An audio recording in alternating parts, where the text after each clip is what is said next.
and mitigate them successfully. And what is the impact on operational efficiency as well? Because this is an important move. So is it like really worth it to move from inpatient services to day case surgery services? So let's discuss today. Can we move to the next slide, please, so that I can introduce our participants today? So my name is Julia Kalimova. I am IFC specialist in healthcare quality, and those of you who attend our webinars regularly, probably you already know me. So happy to see you all, and thanks a lot for joining. One of our panelists today is also Dr. Leonid Shapiro, managing partner from Candlestick UK. Another participant today is Dr. Nilesh Patel, Chief Medical Officer from LandMed in South Africa, and also Amit Moriarty, advisor to IFC. Again, those of you who joined our webinars previously probably already met Amit. So Amit, welcome to our webinar again. Great to see you as well. So over to you, please. So thanks very much, Julia, for that introduction, and great to see so much interest in this subject. So before handing over to the real experts on this subject, I'll just give some background on how we got to this point. My own background is in healthcare management and investment, and I serve as director these days on several healthcare companies in East Africa and advise on healthcare performance and investment in emerging markets, including on the IFC healthcare benchmarking program. So just a very quick intro on the benchmarking program itself. Going back to 2021, healthcare clients of IFC asked IFC if it would establish a benchmarking program. A very, very long story short, but 18 companies worked with IFC and myself advising to develop 185 metrics, looking at what would be most useful, what data was available, and so on. And we came up with this benchmarking service, which ran in 2023, and we're running again in 2025. What do we look at? We look at 185 metrics, like I said, mostly financial and operational. So financial, you would expect revenue, profitability, return on assets, and so on. Operational, probably the biggest category here: bed utilization, asset utilization, CT, MRI, PET, radiotherapy, dialysis, and importantly, operating theaters. We look at about 20 quality indicators, and relevant to this webinar, we also look at 18 common day case procedures. Now, when we were discussing with members of the benchmarking club in 2023, one of the areas of most interest that people wanted to follow up on was the whole area of surgery, operating theatre performance, and day case or short stay surgery. And we've already had a webinar on operating theatre performance and a few weeks ago. Recommend anyone to go back and look at it. It's really good quality. And this one is specifically on day case surgery. So just very quickly, for those of you who are new to the benchmarking service, in 2023, it involved 50 companies, 164 facilities. And we complemented that with subscriber data, so S&P CapIQ, which is mostly financial data from big healthcare companies around the world, and from the British Association of Day Case Surgery, which provides data for 400 hospitals here in the UK. So that's how we got to this huge amount of data.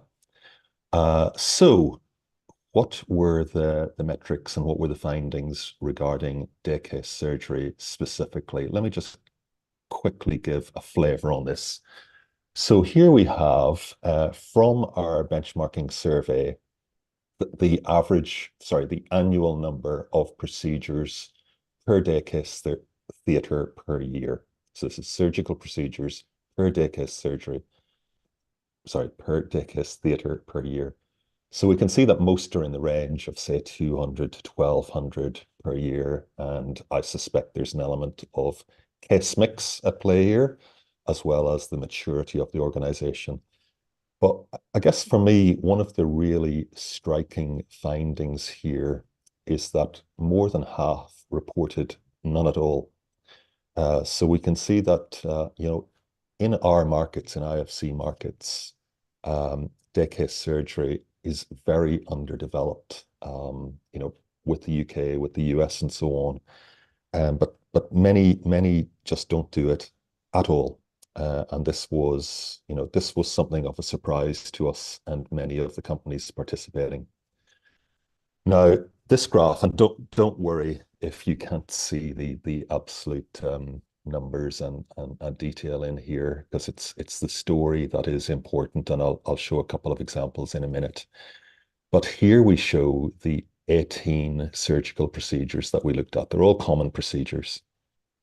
The yellow bar shows the percent of each procedure that is done as a day case here in the UK.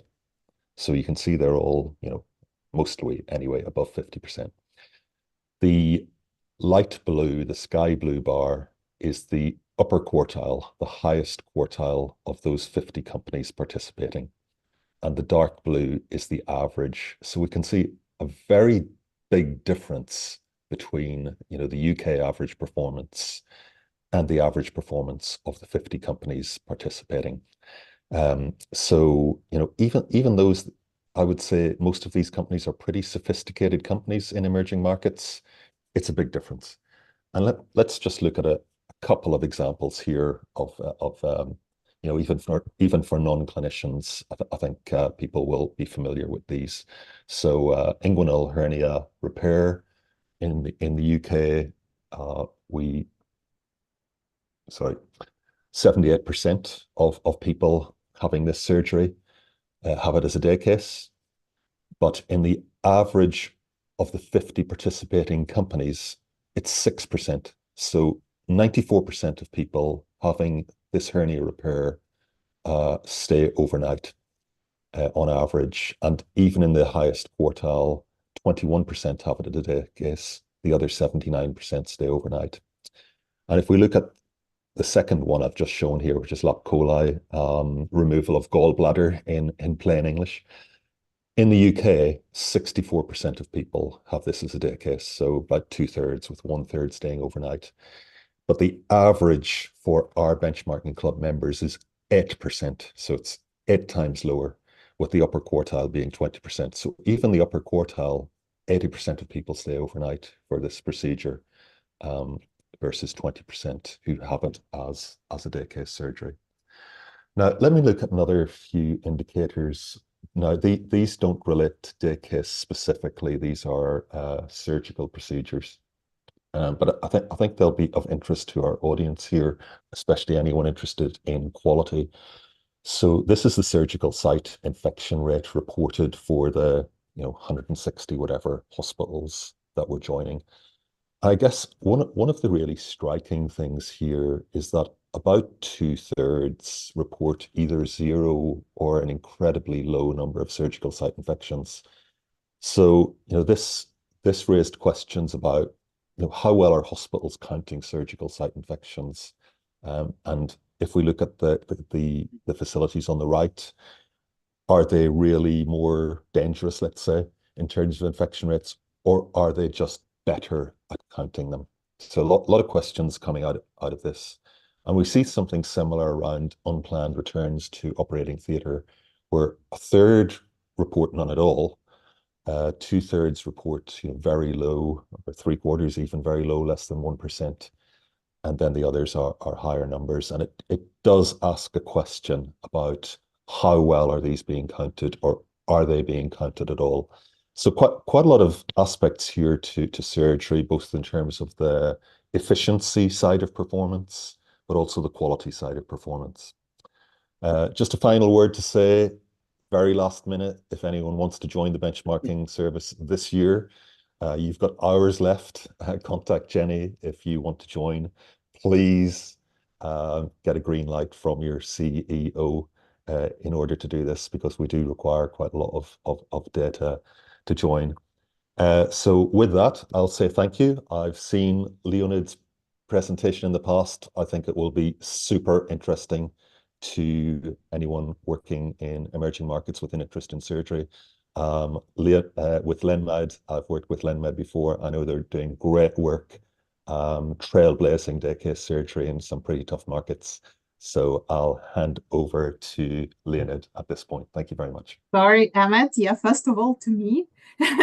And before we give the floor to Leonid, I just wanted to make a few comments on the technical side, just to remind you again, those who join our webinars regularly, you know that you can ask questions to our participants in the chat or using the Q&A button.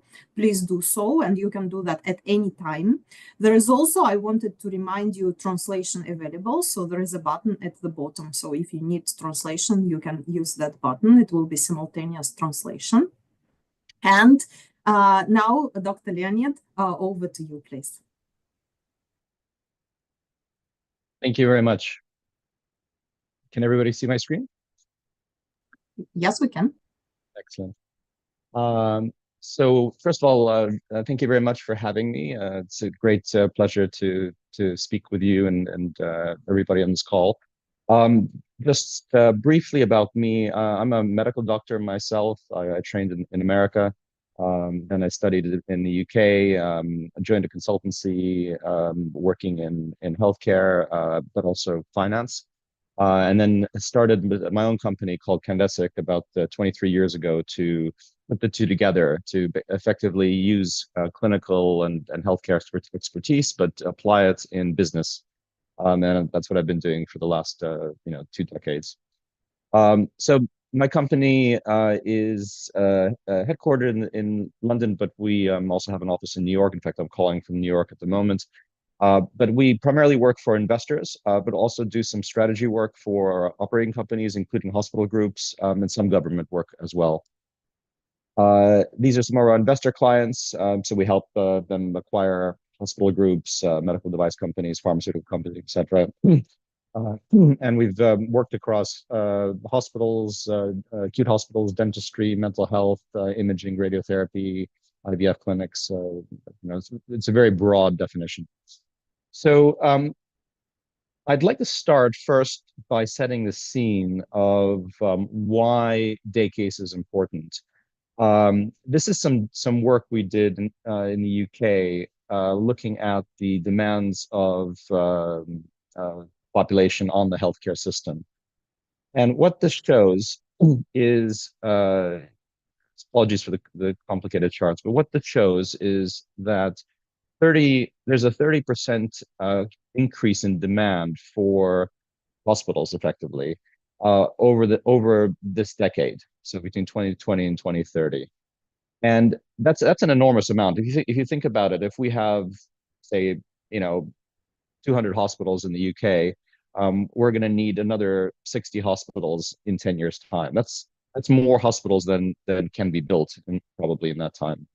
And that's not driven by population or even people aging. It's driven by comorbidities and chronic conditions. So you can see that component, the biggest component of that 30% growth is actually people living with long-term disease or long-term conditions, which means that they need to go to the hospital often. The population growth is actually, and the aging is actually relatively small. So the point of this is that we can't keep doing what we're doing. The system just won't work. And we can see post-COVID as well, the shortages of staff and infrastructure like hospitals is causing a lot of long waiting lists in not just the UK, but across the world. And we're not going to solve this by just doing the same thing. So day case has to come to the rescue to enable us to use the infrastructure we have, but use it more efficiently and get more patients through the system.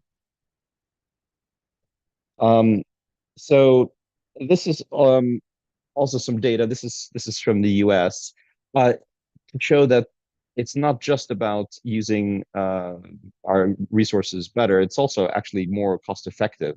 So in the US, there's approximately 14% savings to do a total knee replacement as an outpatient than compared as an inpatient.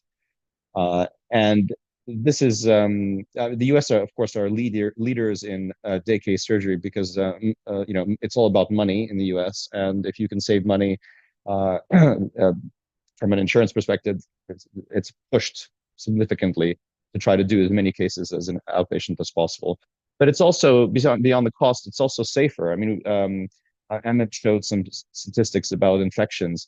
The patients often get infections in hospitals, not because of the surgery, but because they're in hospitals and there's just lots of bugs in hospitals, or they have medication errors because the nurses make a mistake about giving the wrong medication or the wrong dose. It's if you're at home, you have a much lower chance of getting things like medication errors or hospital-acquired infections.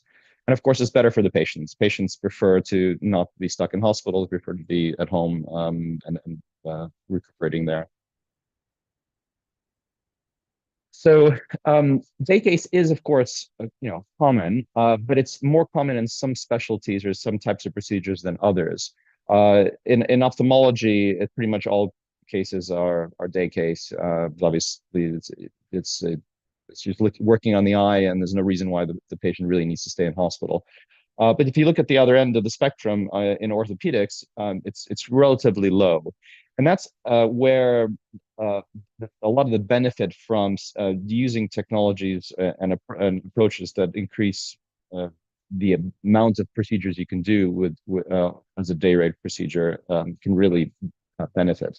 And some of this, of course, is that some procedures are more complicated than others, but in orthopedics, particularly in hip and knee replacements, there's a significant opportunity. This is some data comparing the US and the UK about the number of day case procedures. And you can see, as I mentioned before, the US is significantly ahead of the UK in the percentage of procedures that are day case.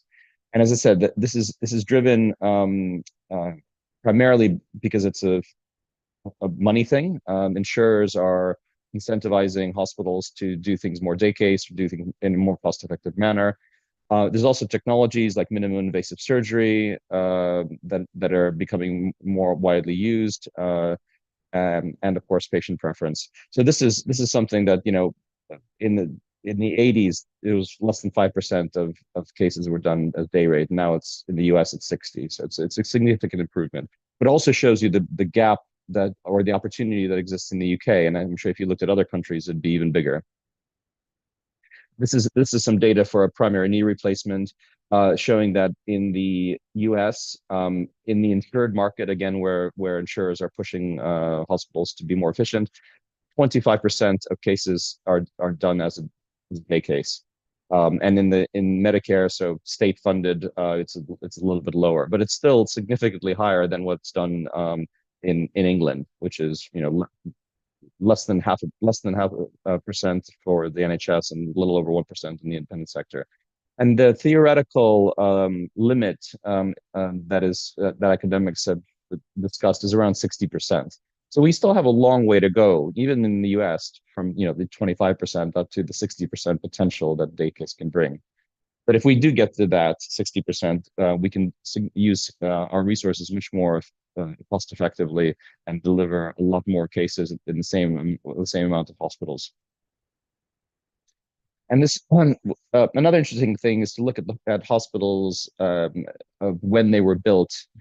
The legacy hospitals are very much old school hospitals. This data on the right shows the number of theaters the number of inpatient beds per operating theater. So a hospital in the NHS generally has about 30 beds per theater. That's quite a lot. So very, very heavy beds to theater ratio. If you look at some of the newer hospitals, they're much lower, 7 or 10 in the NHS for these new surgical hubs. And that's because the modern hospitals are built with a view to do more day case procedures. But unfortunately, historically, our hospitals are in many countries are built in the old-fashioned way, which means lots more beds and less theaters. So that's going to be a challenge. But as we have new hospitals built, they're going to be built very much in the new form. And these are just some examples between the types of hospitals. So, you know, a typical NHS hospital can say have 200 beds and 7 theaters, where some of the new ones are more like maybe 10 to 20 beds, maybe 7 to 10 theaters. So they're much smaller hospitals. They're much more nimble, much fewer beds, but they can get more cases through. And if you look at the profitability of hospitals that are day case versus old-fashioned ones, I'm sorry, you also see that the hospitals that are focused on day case actually are more profitable. And this is obviously good for operators because it will incentivize operators to build hospitals that are doing more day case, and we can get more effective use of our capital by having those hospitals effectively make a higher profit or higher return that can then, you know, in some cases be reinvested in more patient care. So just to finish off, you know, what are the barriers of day case? You know, if it's so good, what are the reasons that it's not done very much in some places? Clinicians clinicians being more risk averse is definitely an issue. Clinicians are generally very risk averse, and they don't like their patients being far away from them. However, that's also changing with new technologies. So remote monitoring, where, you know, a lot of the heart rates and statistics and so on that clinicians can see in a hospital can now be done at home, and the clinician can feel more comfortable that the patient is in good shape and doesn't have any issues.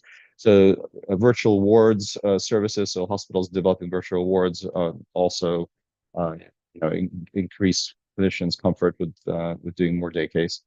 Capacity. So a lot of these day case hospitals, and by the way, a day case hospital is built differently than a traditional hospital, not just by the number of beds, but also the way it's configured. So a day case hospital, if you build it from scratch, you're going to have a much larger recovery room because patients don't go to their floors, to the wards.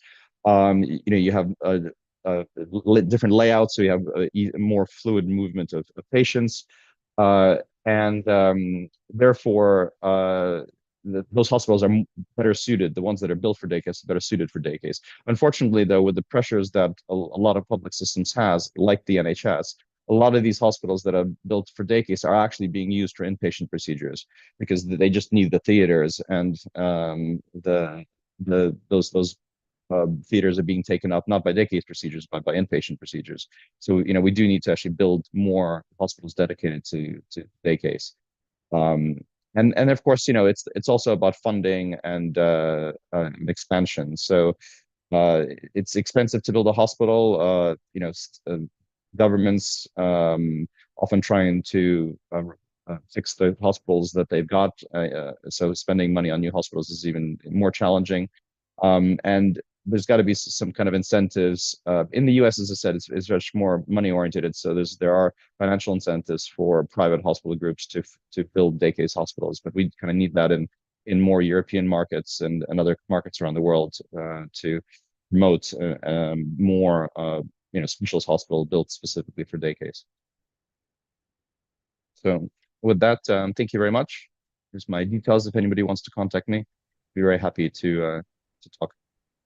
Thank you. Thank you very much, Leonid, for this wonderful, super interesting overview and comparison also of the trends in the developed markets. And I think it's very interesting to see these data, the data that was already collected, because it gives you understanding, gives everyone understanding, that emerging markets also have this potential, obviously. And actually, to me, it was an eye-opener and revelation to see that infrastructure plays such significant role in the day case surgery, so that you cannot, it's quite a shift. You cannot just decide that you want to introduce day case surgeries from like Monday and start doing it from Monday. There are specifics to the infrastructure, and thanks a lot for mentioning that. And generally, I think discussing barriers and mentioning barriers and being quite open that these barriers exist is very important, and to understand that from the very beginning. And yes, there is obviously a drive and a push from the insurers to move to the day case surgery, but are we able to respond to this push in an efficient and safe way? That's the question we should ask ourselves. Yeah, because yes, sometimes we really depend on the insurers and we want to keep them satisfied, but also, most importantly, we want to keep our patients safe. Yeah, so how to make it, that's the topic for our discussion today, how to make it safe and how to make this shift safe. And before we move to our next speaker, Dr. Nilesh, I wanted to give you another comment on the technical side. So we have over 250 participants today. Thank you very much for joining. And as we are issuing certificates for participation in today's event, it will take us some time to prepare them. Please forgive us for this. So they will be ready by the end of next week. So approximately by June 13th. Please don't worry that they don't arrive tomorrow. Yeah, it takes some time. So please expect them to be arriving by mid-June. Dr. Nilesh, over to you, please. By the way, please post your questions and answers to our speakers.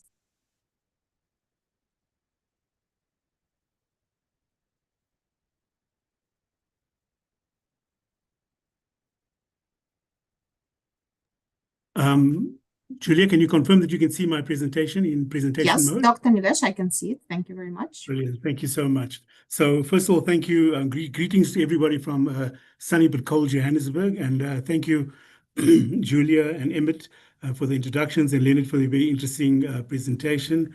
And thanks for inviting me to share our experience as LearnMed in today's webinar. I wanted to maybe just start with introducing who we are as LearnMed. And what are the markets that we serve? So we're an emerging South African healthcare group with a successful track record of international expansion outside of South Africa. We were 40 years old, established in 1984. We are the largest of the independent and unlisted hospital groups in South Africa, with a growing focus of the rest of Africa and the GCC area, with offices in both Johannesburg as well as Dubai. We operate just under 2,500 beds in 4 countries in 19 facilities, and have a number of accredited facilities where we offer clinical programs delivering market-leading value. This gives you an overall sense of where we are. So in addition to South Africa, we have a presence in Ghana, Botswana, and Mozambique. So I want to thank you for giving us the opportunity to share our experience and insights and perspectives on day surgery. And it's really is in stark contrast to the experience that's been shared by Dr. Shapiro from a developed market where there's a mature industry. From our perspective, just to give some context of South Africa and where we are in the country, we've had low economic growth in the past decade, but despite this, we have quite a resilient private sector market, and the private sector in South Africa covers about 20% of the population, and the lives that are covered have been static despite the economic issues and the unemployment issues. We have a high disease burden, a high demand, and utilization is growing, as Leonard alluded to earlier.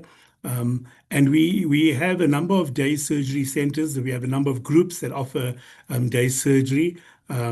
And we also have a number of initiatives in place where various of the acute general hospitals offer day surgery services co-located on site, either in a separate infrastructure on the same site, or creating a day theatre and a day ward with some smooth flow of patients through the facility. From an insurance market, given that our experience in South Africa is limited to the private sector largely, generally there are good inpatient benefits, relatively limited outpatient benefits, and often patients are required to cover outpatient costs and services out of pocket. We have a very well-developed and mature insurance market that employs a lot of the managed care initiatives and utilization management, fixed fees and managing levels of care, and establishment of preferred networks are some of those initiatives. In general, day surgery physical centers have a lower tariff than acute hospitals, and they have in place from the insurance side as an incentive, a higher tariff for practitioners, incentivizing practitioners to do surgery within these facilities. So in our experience I'm going to start with the rest of Africa experience first. The bulk of the reimbursement is out of pocket, private funding. There is some employer cover, limited insurance cover. And in these markets, mostly, as in many countries, in many developing countries, hospitals are in different growth phases or lives of their business life cycle. And often length of stay is used as a mechanism to generate revenue, both for facilities and the surgeons.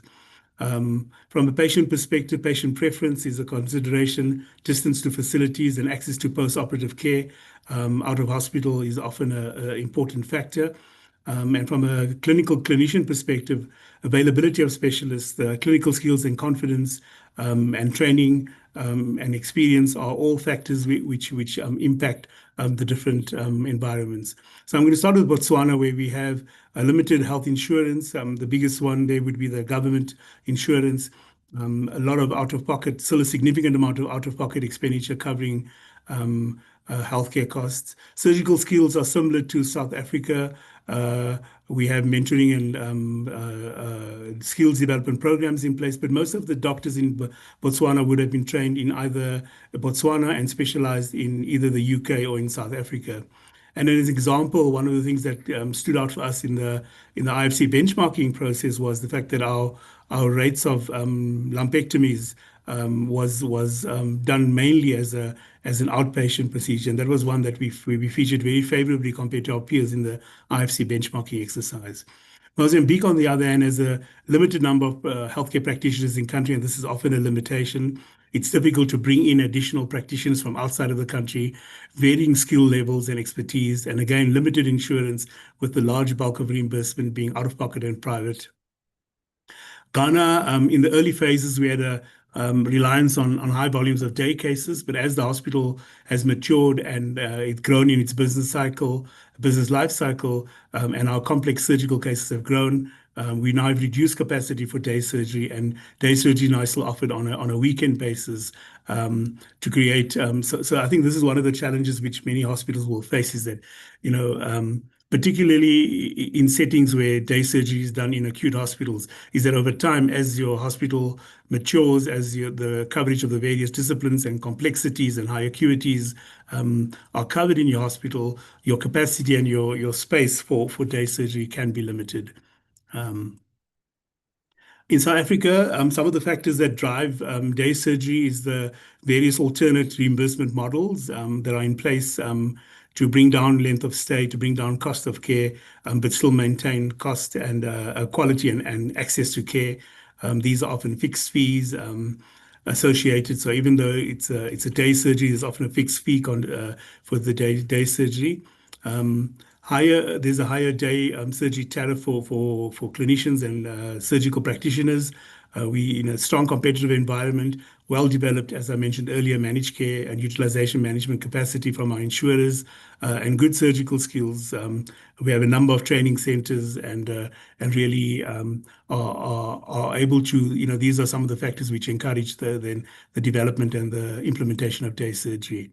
However, there's still a number of factors that limit day surgery rates compared to the developed markets, particularly the UK and the USA, as alluded to earlier. So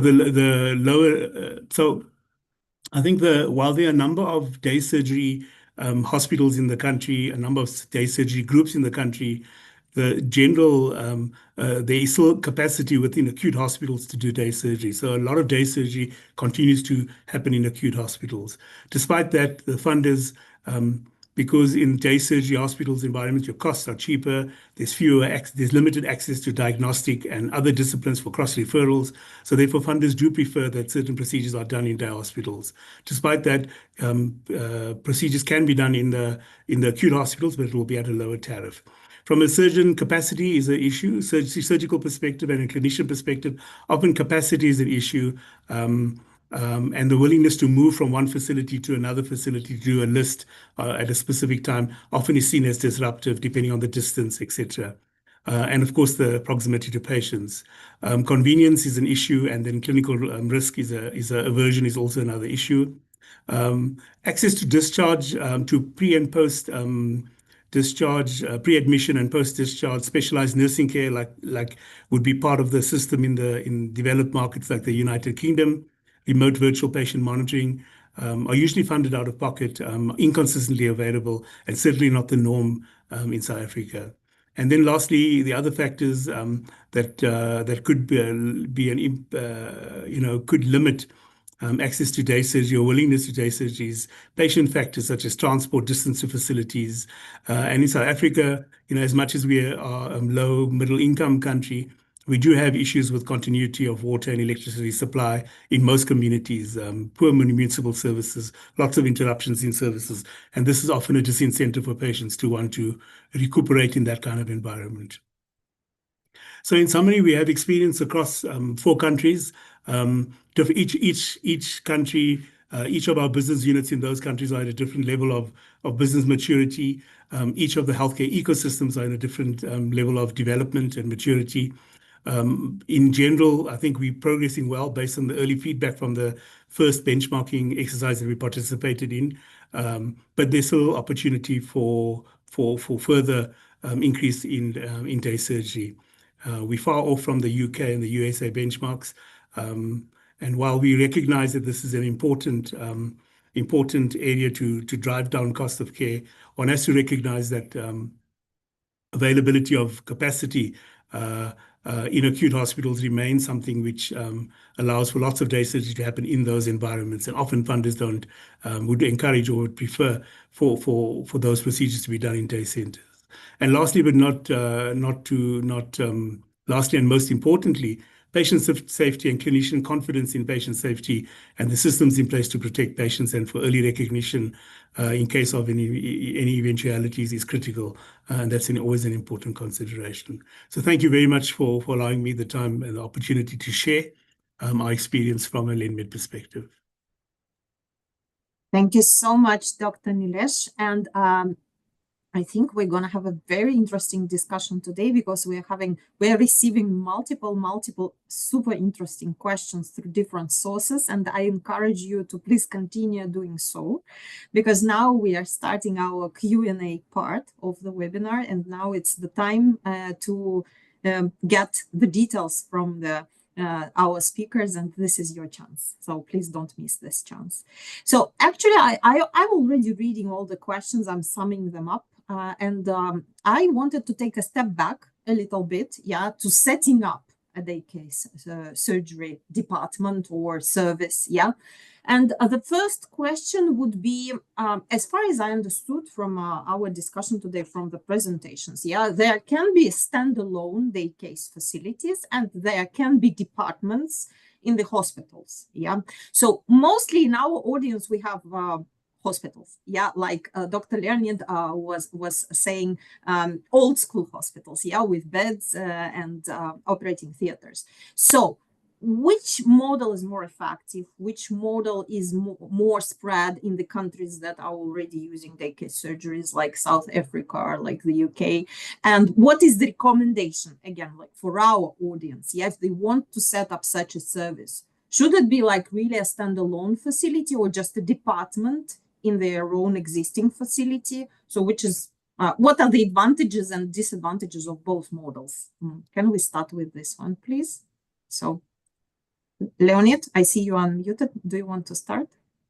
Sure. I mean, I'll go back to what I said before about the dangers of creating a day case unit inside a regular hospital is that it might get hijacked by the inpatients when there's demand, right? So I think that's why. Well, that's one reason, but another reason why people or why either governments or providers build specialist hospitals that are just doing day cases, that they are to get some of the savings, you need to have them configured in the right way. So if you build it from scratch, that's the best way to do a day case hospital, because you can configure the rooms and the spaces to benefit or make the day case procedure more efficient. it's also much more cost effective to build. The days of building 200, 300 bed hospitals that cost, 100 million, it's really past. It's really expensive. So if you can build a hospital for maybe 30 million, then that's maybe, it still has a lot of theaters, but just doesn't have that many beds. You can just be much more efficient. And actually not just efficient in treating patients, but actually making money if you're for profit, because as many hospital operators know, you don't really make money off the beds, you make money off the procedures. So the more procedures you can make and the less use of beds that you can use, the more money you're going to make, from a profit point of view. So that's kind of an important consideration. Thank you. Thank you very, very much, Dr. Leonid. Very valuable. Thanks a lot. Very, very important point you made. So Dr. Nilesh. Yeah, so I think that the first consideration in certainly the markets where we work and we operate is, is there an established insured patient base that can afford healthcare services at your facility? I mean, that's a fundamental question that we all struggle with, particularly in the IFC benchmarking community. I think that the UK is a unique environment where there's good coverage from a social health insurance perspective and top-up insurance available. But the fundamental issue in an environment where you don't have guaranteed patient volumes, guaranteed patient insurance cover or social health cover or medical insurance cover or some mechanism of ensuring that payment, because while there's huge need, the demand for care will only arise once there's appropriate cover. I think the second thing that needs to be in place is a well-developed primary healthcare market that can identify suitable patients and can channel patients into your service. I think that once you've got those in place, then you need to think about the willing clinicians that are willing to run and dedicate their work to day surgery. Often clinicians work within both, and often the one competes with the other depending on the demand on either side. So, if you have a pool of clinicians who dedicated chunks of time to day surgery, I think that's important. And then capacity and beds is important. And as I mentioned earlier, the cost of building new infrastructure in the current economic climate, based on the world economy and based on South African economy as just as an example, lack of growth, economic growth, high unemployment, limited or static number of insurance lives. I think that one must be careful in terms of investing in new facilities and creating additional capacity when there can be capacity in existing services. And then I think it depends on your disease burden. What are the common conditions? What are the patient volumes? What is the need? And then based on the willingness of the clinicians and the disease burdens to put in place a clinical pathway. And of course, to develop high volume centers to maximize efficiency, effectiveness, monitor quality, monitor outcomes, etc. So I hope that those give you some pointers. But I think that for me, the fundamental issue is, number one, do we have adequate lives covered, insured lives covered that are willing and able to pay? And secondly, is that volume of patients that are willing to pay, sufficient of a business case to build new capacity, or does one optimize existing available capacity in day and acute hospitals? Thank you. Thank you. Thank you very much. So if, Emmett, you don't have any comments, then I will move to my next question. So I assume you don't. So I always have comments, Julia, but yes, please. I can jump in later. So maybe I will just comment, maybe from a big picture perspective.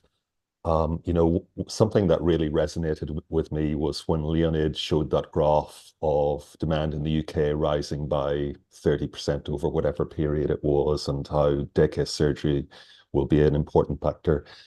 And I'm just reflecting, and I'm sure a lot of people in the audience are reflecting on just how steep that demand is in many emerging markets. It's well more than 30%, without doing the math, as they say, when you consider growing populations, aging populations, non-communicable diseases in many of these markets. It's a steeper graph than the UK. At the same time, we see declining revenues from international development. We saw what happened with USAID. UK aid is being halved. So that the pressure on healthcare in emerging markets is going to be so much greater. than in the UK. Now, I'm not going to sit here and be an evangelist that day case surgery is like the answer to this, but without a doubt, it's got to be part of the answer to addressing that. So I'll stop there. Thank you. Thank you, Ahmed. Yeah, great comment. So my next question, and actually I like being provocative sometimes from time to time. So okay, we understand that standalone model is a more efficient, more preferable model, yeah, for many reasons. But it seems to be a totally different type of environment for doctors, for medical staff, yeah, like absolutely different. Like a facility that closes at certain time, yeah, just kind of, yeah, we're not providing service anymore. It's our end of service time.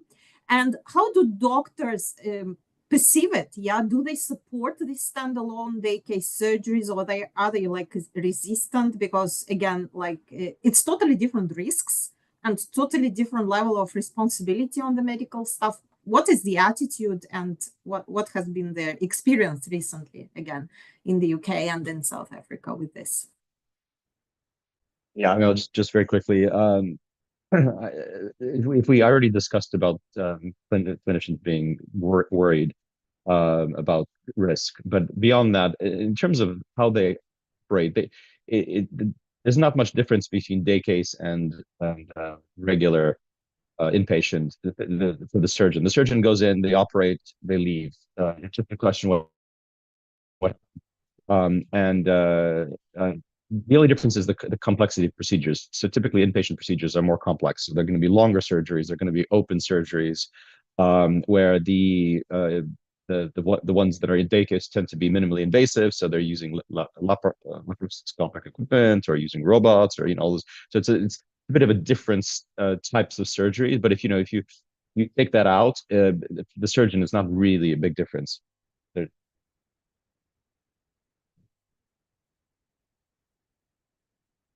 Nilesh, you probably have some good experience. Yeah, sorry. Yeah, thank you. Yeah, Dr. Nilesh, and what's the attitude of doctors in South Africa that you have seen?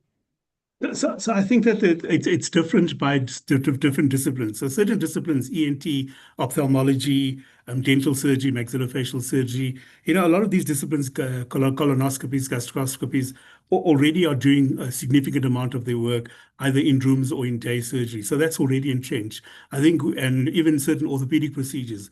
I think the difficulties with the more complex procedures in South Africa, they tend to be done in acute hospitals. They tend to be done over a number of days.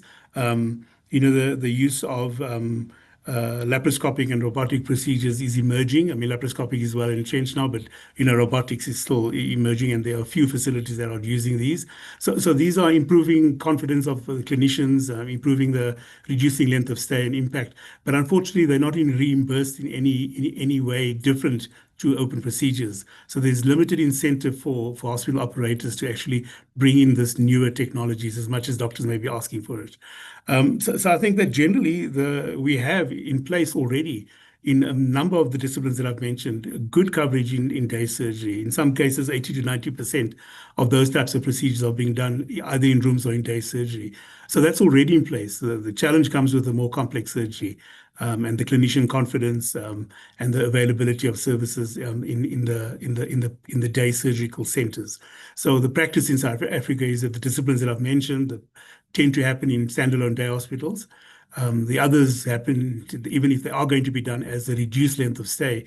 Even if it's a 1.5 to 2 day procedure as opposed to a 5-day length of stay, it would be done in an acute hospital with capacity and availability of other services if the patient requires other services. Thank you. Thank you very much. And actually, a follow-up question. Again, Emmett, I'm not ignoring you. Sorry, just please speak up if you feel like commenting on this.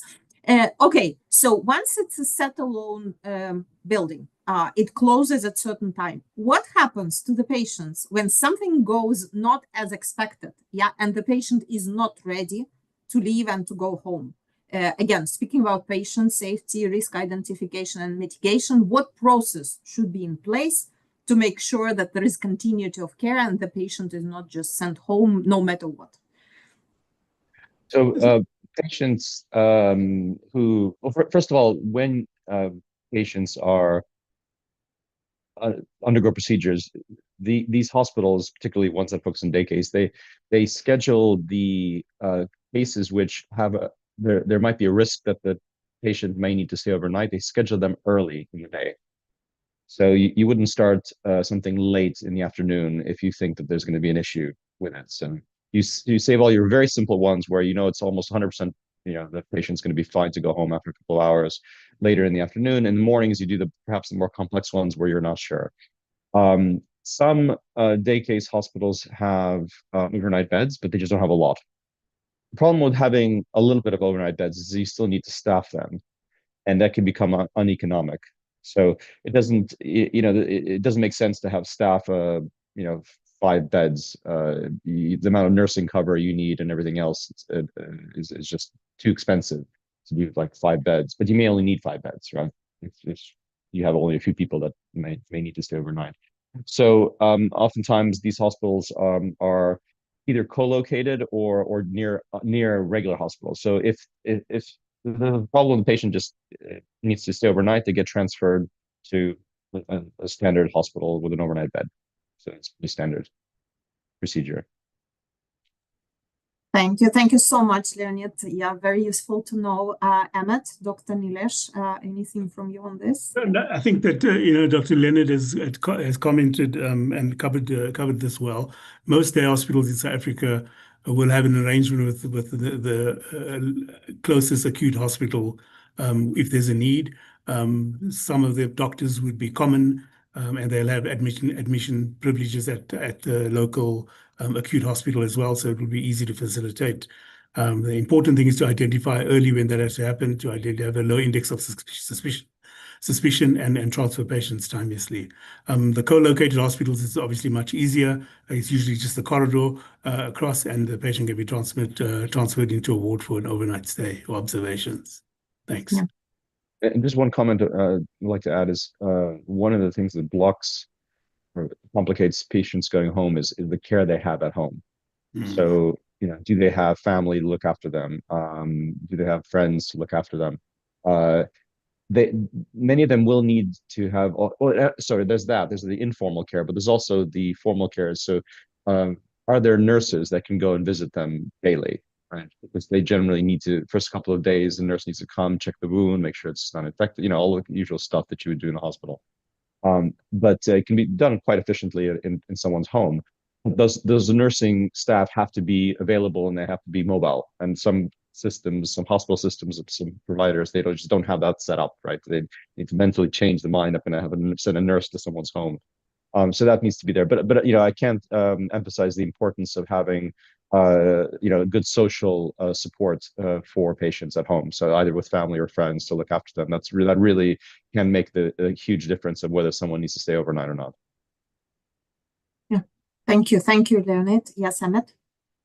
Yeah, I guess the only thing I might add, Julie, I mean, I think Leonid and Nilesh have explained very well about, the screening and the transfer arrangements is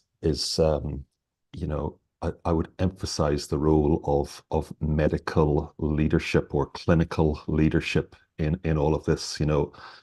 Increasingly, I think healthcare leaders are non-clinicians. I mean, my own degree is in electronic engineering. It's nothing to do with healthcare, and you really rely on your chief medical officer, your medical leadership. And my experience in emerging markets, sadly, is that medical leadership is often not understood. It's quite often it's the doctor with the highest degree or the oldest doctor, or it's just a job nobody wants to do, but they pick on somebody to do it. But without really thinking through what it is to be a modern clinical leader, the ability to bring a team of clinicians together to advise the leadership on how to set up a day case unit, what that means in practice, how you manage the risk. I would just say, not only relating to day case surgery, but just generally, I would say that role, and I'm sure I'm talking to the converted with Nilesh here, that role is just becoming such a much more critical role, you know, in driving reform, not only at a system level, but within companies, and engaging, you know, with other hospitals if patients are being transferred to those hospitals, you know, engaging with other stakeholders within the system. Yeah, I just wanted to make that point. Thank you. Yeah, thank you, Amit. That's a great point. Yeah, because really the role of leadership is crucial, no matter what type of or area of operations of a hospital is involved. You cannot outsource it. Yeah, you cannot say, look, I have a very strong manager in that department, so I'll just leave it to him or her. Yeah, leadership support, leadership involvement, leadership awareness about what's going on, yeah, and transparency is crucial. Yeah, it always should function as a whole mechanism, as a whole organism. Yeah, so this is very important point. Only this is a condition to make the whole process work. Yeah, if leadership is not involved doing something else, and of course leadership have lots of obligations and responsibilities, but not being involved into these processes will not make it work, unfortunately. Yeah, and this is not only in day case surgeries, but also in quality, in patient safety generally. Yeah, that's the rule. Actually, we are moving to the next question, and Dr. Leonid already touched a little bit on this question. It seems that this day case surgery, being a totally different environment from an old school, yeah, like hospital with longer stay, yeah, puts a totally different responsibility on the patient as well. Yeah, because patient becomes a very important link in the process of treatment. Yeah, because when the patient is discharged home, certain procedures should be done by him, certain medications taken, and also certain like alarming signs should be noticed, yeah, by somebody, by the patient or by the family. Yeah, so again, how to make this work? Yeah, how to make this efficient? Is there should there be like a special education for patients developed? Yeah, and like written or whatever, because patient is after a surgery, might be a little bit perplexed and overwhelmed, yeah, might forget certain things. So what are the secrets of success to make sure that there is again this continuity of care, yeah, and that it's taken over by the patient and the family? Sure. So I don't think anyone is suggesting that patients try to do medical procedures on themselves, or they get their families to try to do medical procedures on themselves. You know, clearly, if you have something that needs a nurse, a proper trained nurse to do, then you will have to have that nurse come to the patient's home and do it. But a lot of what's done in the hospital is you know, the nurses come in, like they check people's vitals because that's what they have to do. You know, that's what you do in a hospital. You have to write it down, you have to document it and so on. But I mean, you know, sometimes they come and wake you up in the middle of the night every 2 hours and check your vitals and stuff. It's just, you know, it's not always necessary. Let's put it that way. And I think being in a home environment where, again, I wouldn't, you know, it's different sending a patient home by themselves versus sending them home with someone from their family, because their family actually, in many cases, know better and can spend more time with them than a nurse can in a hospital. So they know that person better because they live with them or they're their relative. And if something is going wrong, if that patient is, you know, having a problem or not mentally not quite there, they will actually recognize that before the nurse will recognize that in the hospital. The nurse goes in, they see, you know, 20 patients, 2 minutes here, 2 minutes there. You know, it's very easy to miss things. So there's advantages to being looked after by people you know. They spend more time with you. But yeah, as with anything, if someone gets sick at home, it needs to be flagged. There are obviously there's phone calls or phone numbers that families and patients can ring if there's a problem and get advice, and if necessary, they can send out a nurse to double check. So yeah, there is support. There's general support, but also, you know, you wouldn't also send someone who's really, really sick home either, right? There's a balance of, you know, risk that you have to manage. Thank you, Dr. Leonid. Dr. Nilesh, Amit, anything from you on this? How to make sure that the care continues after the hospital is left? So I think there's some of the factors are individual factors and some of the factors are systemic factors. In a country where we have limited resources, limited healthcare resources, limited funding for out-of-hospital services, by and large, our environments certainly the environments that we operate in tend to be hospice-centric environments where the hospital is the center of the environment, and community-based services like Leonard describes are not well entrenched. In the UK, you can get access to a specialized nurse who's got experience in managing pre and post-operative conditions, coming to your house, assessing the situation, making sure that you have the right aids, etc., in place, so that when you for recovery and post-operative care, first of all, you have those in place, and secondly, there's support and visits. In South Africa, those services are available, but they are not commonplace. They are expensive. They're not funded as part of the insured cover. And then I think the other thing to think about, and it's come up in the comments where somebody's raised the issue of defensive medicine. We have huge litigation issues in the markets that we operate in, particularly in South Africa, Botswana, Mozambique, and more and more patients are looking to litigation. Sometimes warranted, mostly not warranted. And what that does is that it creates concern in the doctors who then practice defensive medicine and try and then reduce risk completely. So those are some of the comments that, ideal, I think, is important that one does have to have some form of social support. Without that, it's an issue. And while we on this webinar, I've just got an alert from our electricity supply in South Africa that, tonight between 5 and 7, we need to limit utilization because there's likely to be cutting of power again. So in that kind of a context, it's hard to, send your patients home confident that they'll be okay. Thank you. Thank you very much, Dr. Nilesh. And actually, the next question is somehow a related question to the one that I just asked, because we receive from many of our audience today asking clarification on the post-op procedures. Again, how to make sure that we reach the desired outcome. Yeah. So, how post-op procedures organized, and Dr. Leonid already covered that a little bit with the nurse visits, etc., but follow-up visits of a doctor, yeah, and also to make sure, how do we make sure that recovery goes as expected without complications, and complications are timely spotted, yeah, but not when it's too late already, yeah, how to make this work safely. Second thing, actually, is there any data, and this was a specific question for Dr. Leonid, on readmission rates available, like in the UK, for example, and post-op complications, yeah, specifically in day case surgery environment. Is there such data available? So kind of two parts of the same question. Let's discuss this, please.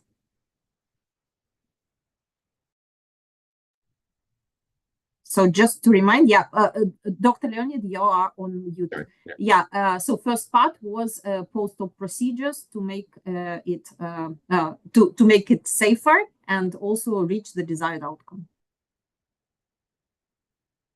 Sorry, I heard about the readmission. What was the first one?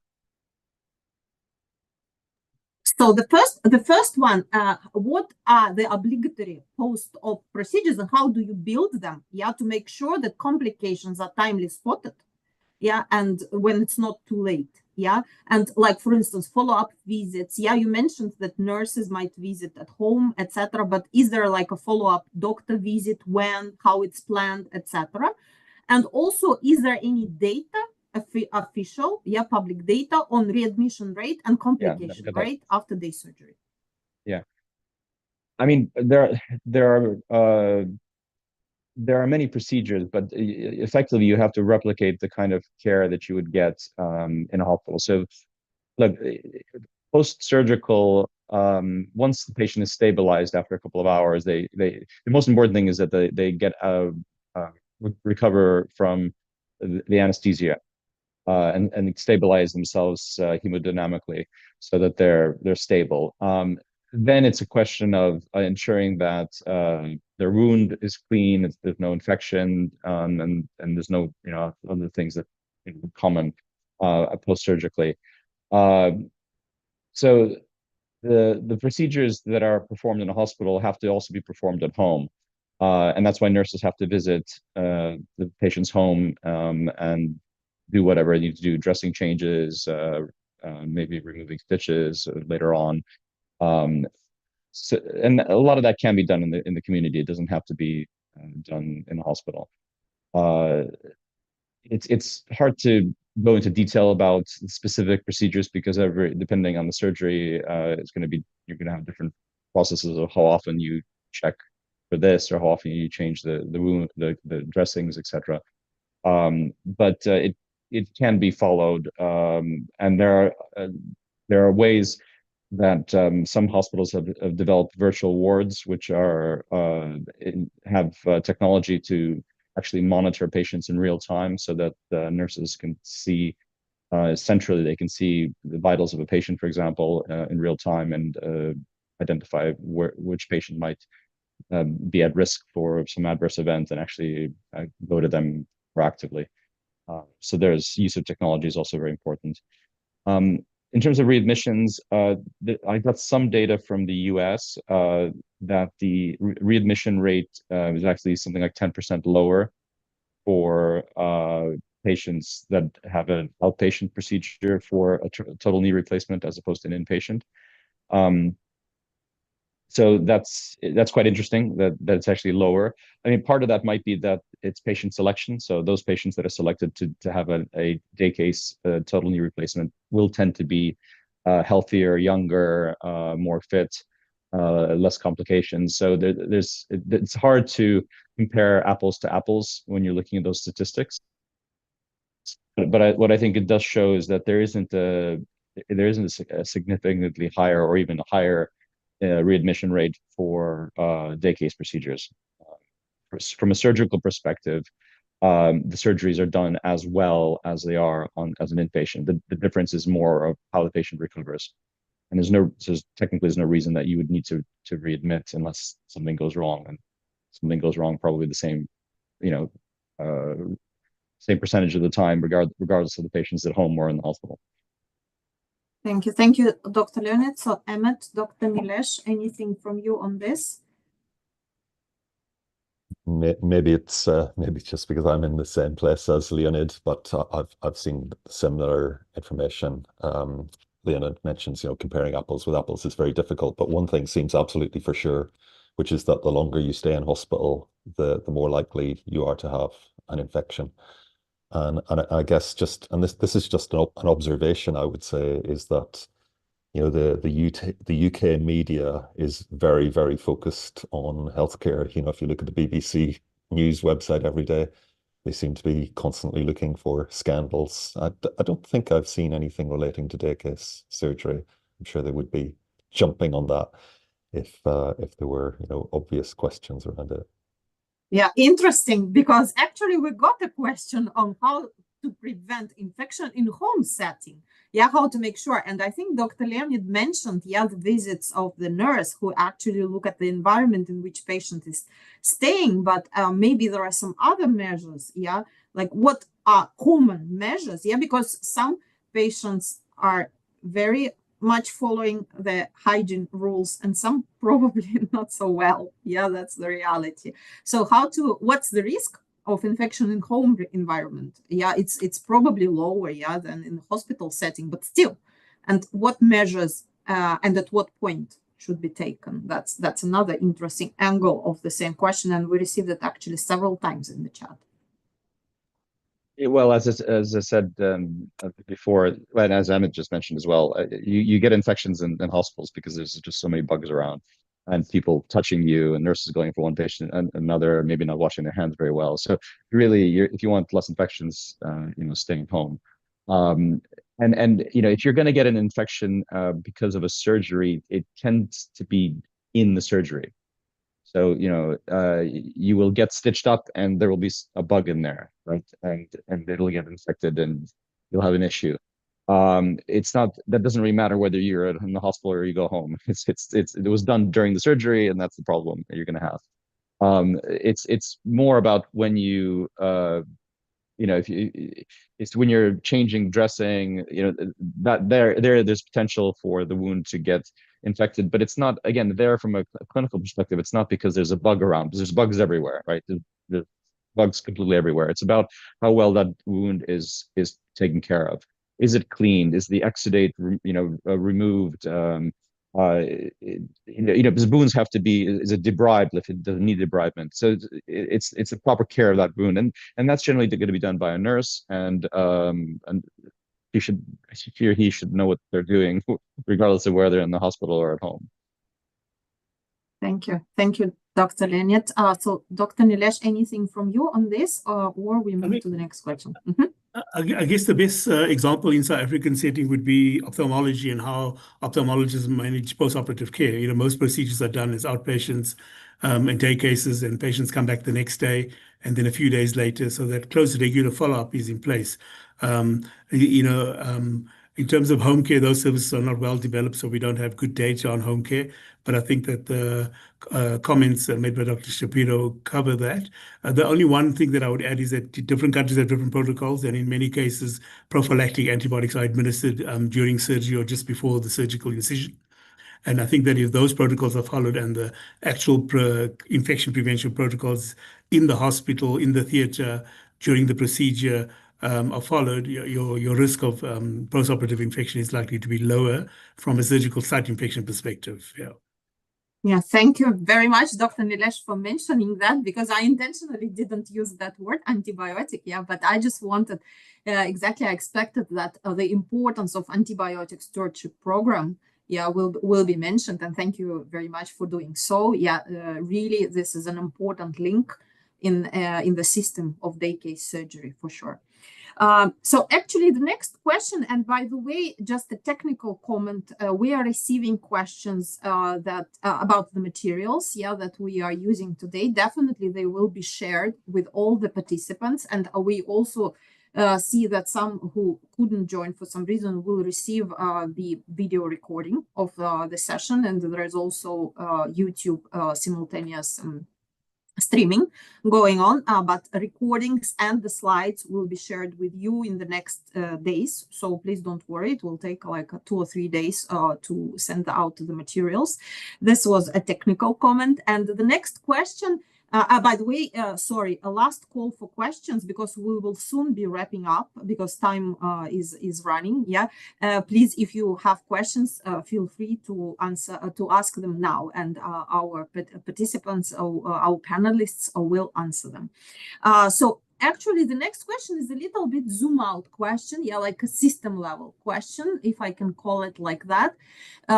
So we already mentioned today that insurers are drivers to move to day case surgery, and probably there are also clinical drivers, yeah, for to move to this type of care provision. So what is the situation in the UK and in South Africa? Was it drive from the insurers, or was it also clinically driven somehow? Will be good to know. Insurers in the UK tend to try to control the clinical pathway to reduce costs. They don't let doctors have as much freedom as perhaps in America. So they limit the, like, for example, the number of tests you can do, or what, if to get this procedure you have to have X, Y, and Z. There's a bit more control there. There hasn't really been a push for inpatient procedures. Well, sorry, there hasn't been push by insurers in the UK, at least, to incentivize a procedure being done in a day case over traditional inpatient. In fact, in many cases, they don't necessarily even have any difference in codes between them. It's still relatively new. Like, for example, taking total knee replacements in America, it's done. Patient is on their feet within hours, walking on their new knees. Right. I mean, it's very, very fast, and they're sent home. That's still fairly rare in the UK. And once it gets to a material amount, then insurers perhaps will actually make a big deal out of it and try to say, okay, well maybe we'll give a different code or different reimbursement. But the question is also, if hospitals get paid less to do a outpatient procedure, or like a day case procedure, then they may not want to do that because they might lose their revenues. So there's a lot of kind of issues from a payer perspective that's involved. But I think it's more, I think, an opportunity for the NHS, because the NHS needs the capacity, and if they can move some of their cases to day case, they can reuse that capacity for more sick people, effectively. Thank you, Dr. Leonid. Dr. Nilesh, and what is the situation in South Africa? What was the drive, the clinical drive or insurers drive, or both?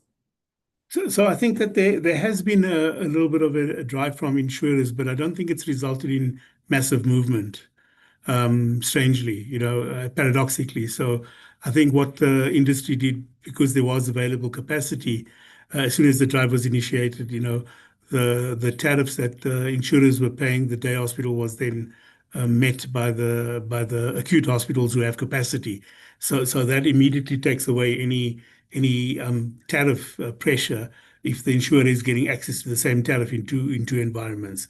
So I think that while that was the case initially, and it was expected to drive and change behavior and reduce cost, in my experience, that hasn't really materialized in South Africa.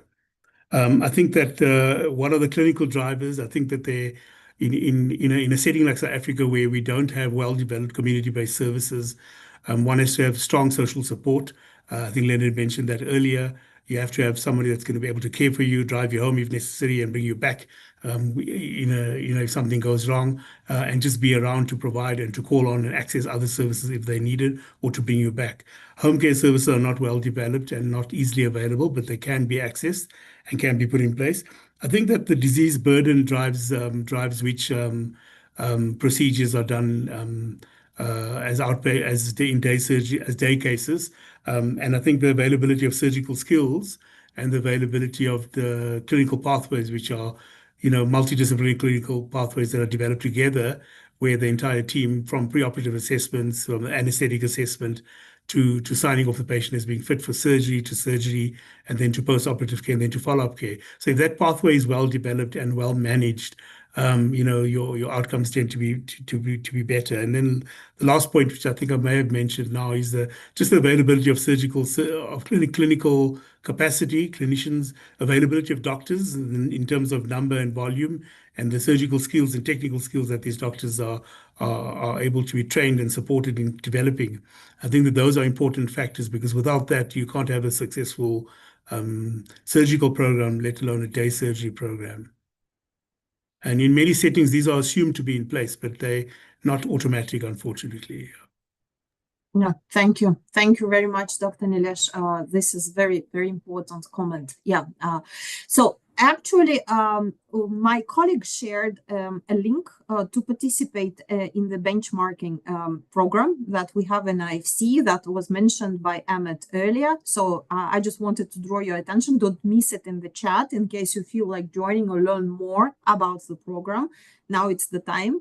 And as Ahmed said, this is the last call to join the program. So please don't miss the link in the chat.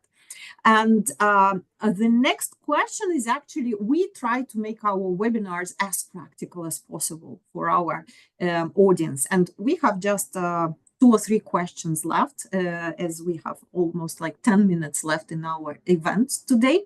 So the next question is super practical. For those who want to start doing day case surgeries in a safe and efficient way, lots of questions relate to the guidelines, list of procedures recommended for day case surgeries, for protocols to how to make it safe, for what should nurses do, what should doctors do, etc., etc. So I understand it's not possible to just verbally describe it, but maybe you can recommend some resources, where to go, where to refer to, what's the global best practice that our audience can read about it, and maybe borrow these checklists and guidelines and other useful documents. Or you can also share kindly this information in the chat, if there are any links, etc. So what resources the audience can refer to get these useful tools? Even, for example, like a tool how to assess patient's condition to make sure the patient is ready to be discharged from specifically day case surgery unit. I mean, there are some studies done that analyze day case surgeries and what works, what doesn't, what needs to be done. But I mean, there's nothing that that can replace practical experience. So it's something that you either have to think, either work in an environment like that and get the expertise from people who have worked there. But I don't know of any specific documents I can point you to off the top of my head, but there are some materials out there that are published by hospital groups or by individuals about the best case practices, etc. And it's something you can probably do with a bit of your own research. But there isn't something in my head that I can point you to that gives you like a cookbook for the case. Yeah, thank you, Dr. Leonid. So Emmet, Dr. Nilesh, any tips from you on the resources?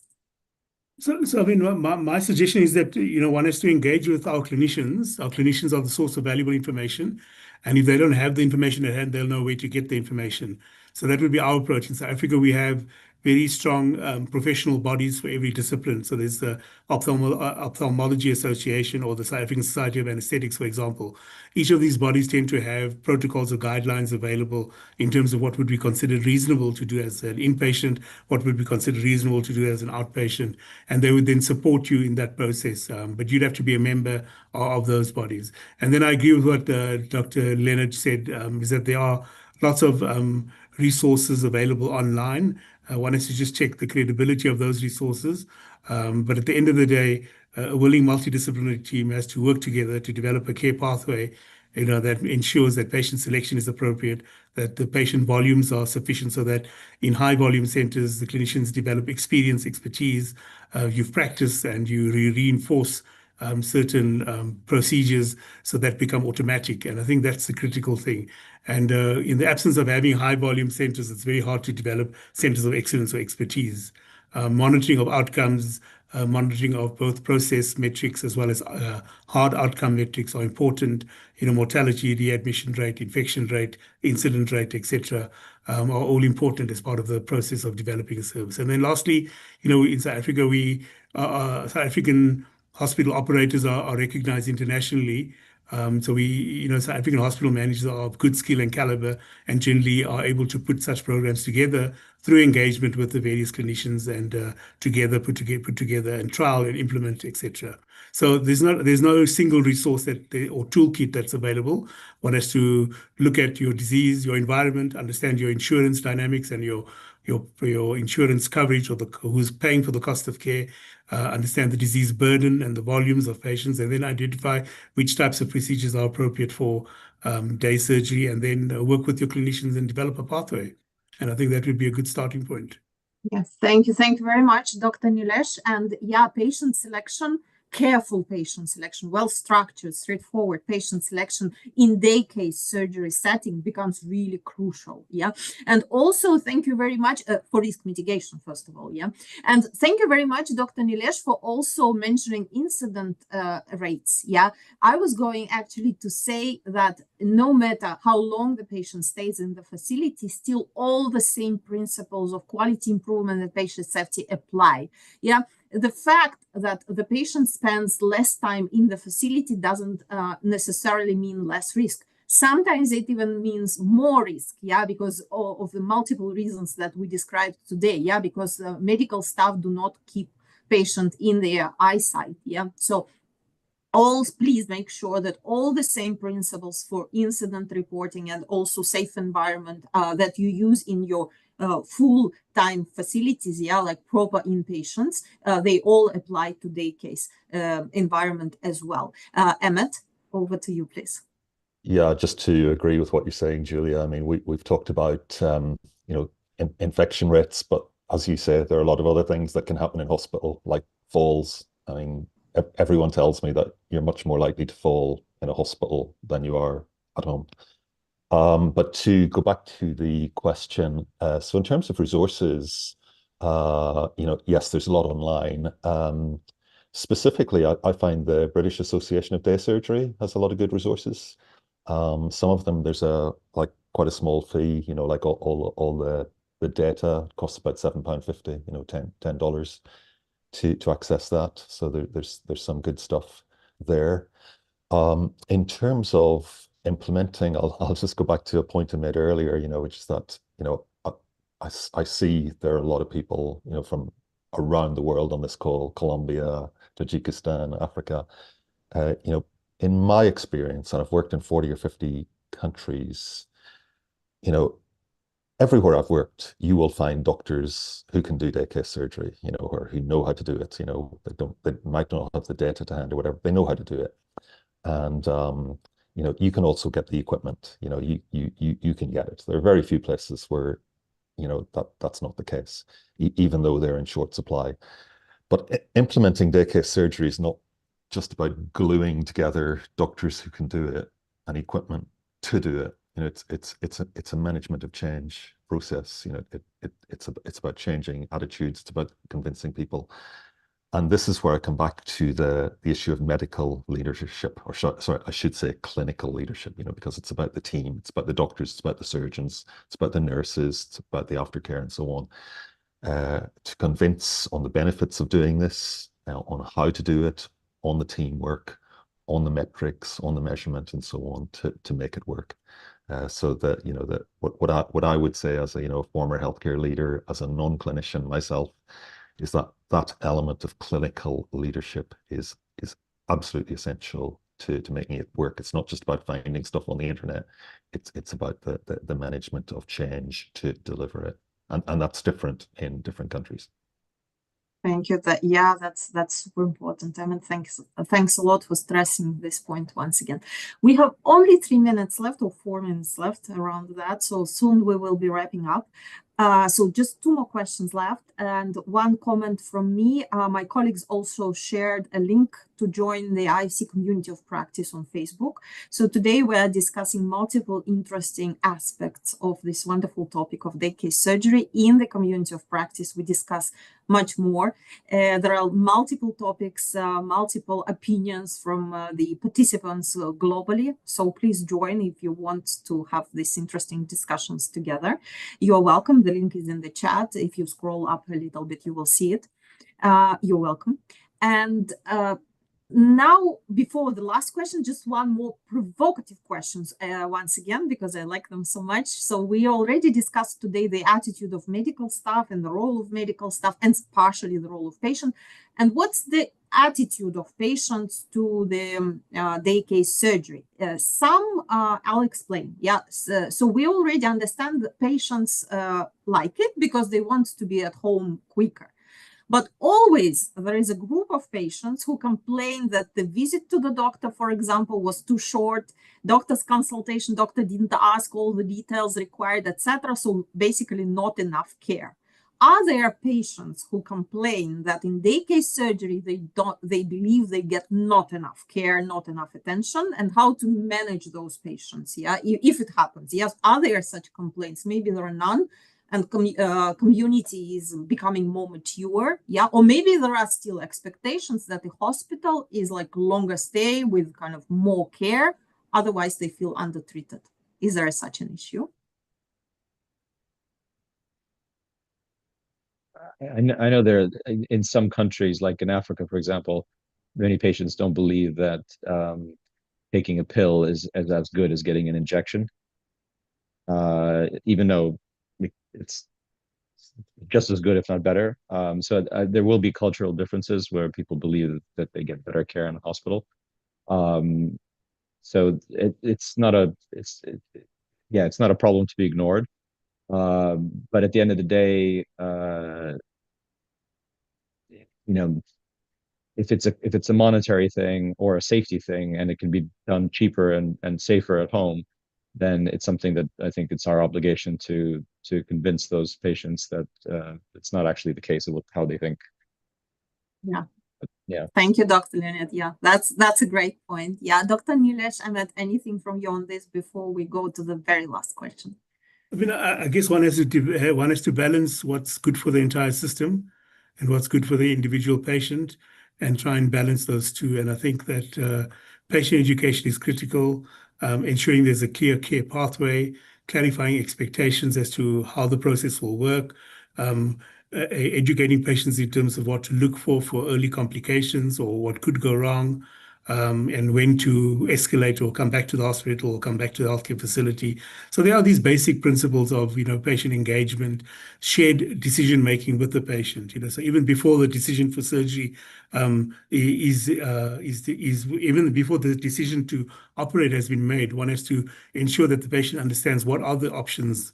What are the treatment options, and what is the best alternative, and can one try an alternative before one goes for surgery? So it starts from the informed consent process, explaining exactly every step of the way what could go wrong, and what are the advantages and disadvantages of a trial of medical treatment versus straight going for surgical intervention. So I think that if patients are taken along that journey, I think, and with their families and loved ones, I think that you're likely to have a much smoother experience of the patient through the system.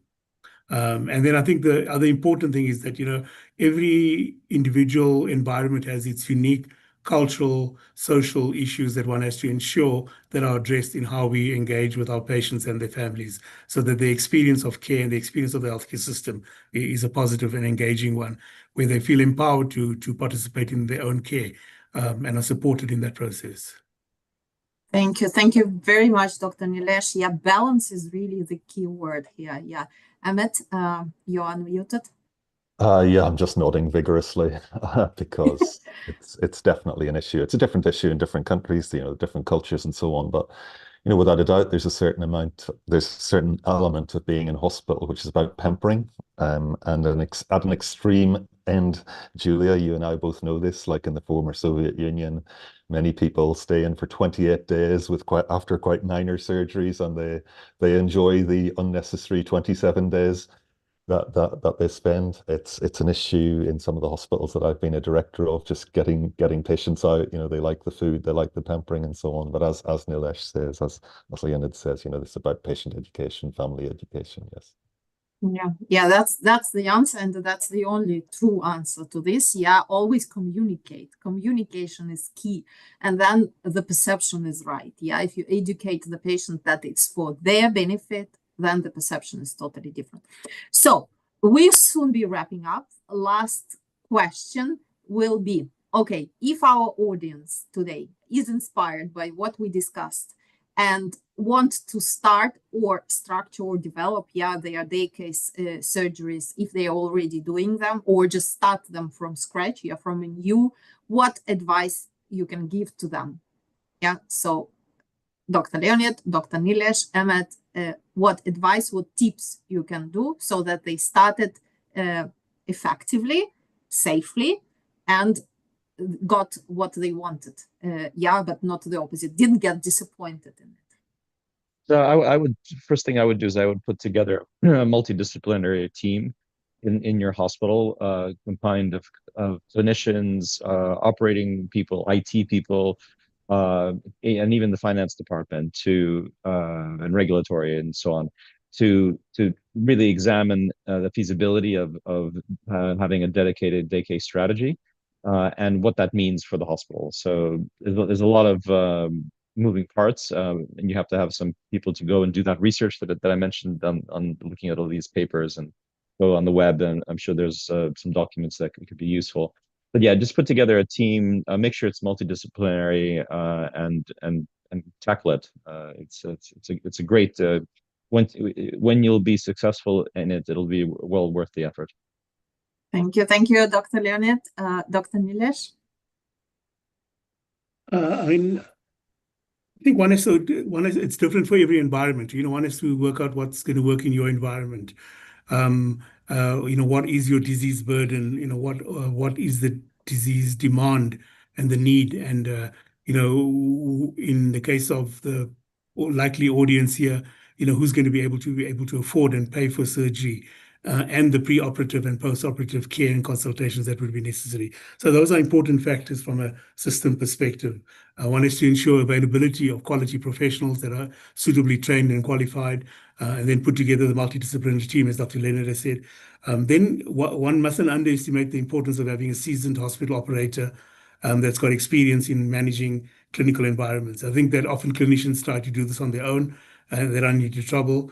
You do need a proper hospital operator that can manage all hospital systems, from plant equipment, to billings, to finance, to catering, cleaning, security. I mean, there's a whole array of services outside of the clinical pathway that actually are required to be in place and to work effectively and optimally in order for the patient and the clinician to have a smooth experience. So I think that that's a critical element, and often, we jump ahead without actually ensuring that those things are in place. And then I think once those things are in place, you work with your clinical multidisciplinary team. You start with low risk surgery, very, very good and astute patient selection, and you look at and monitor your outcomes. You review your cases where things go right and wrong, and understand why, and you use that to improve and refine your pathway going forward, while you're monitoring and tracking your clinical outcomes, your process measures, your input measures, on an ongoing basis. So those are some of the considerations I'd suggest. Yeah, thank you. Thank you. Thank you very much, Dr. Nilesh. Emmet? Yeah, thanks. So maybe just first to say, Julia, I think this has been a fantastic session, and I've learned a lot listening to these two guys, and all the great questions coming through. So I'll just really echo Nilesh and Leonid and say, yes, it is, it's bigger than just day case surgery. It is a multidisciplinary effort, and it goes well beyond the actual operating theatre itself. The only thing I guess I might add is, to do your homework, to get the data, to work out the size of the prize, let's say, what's possible in different environments.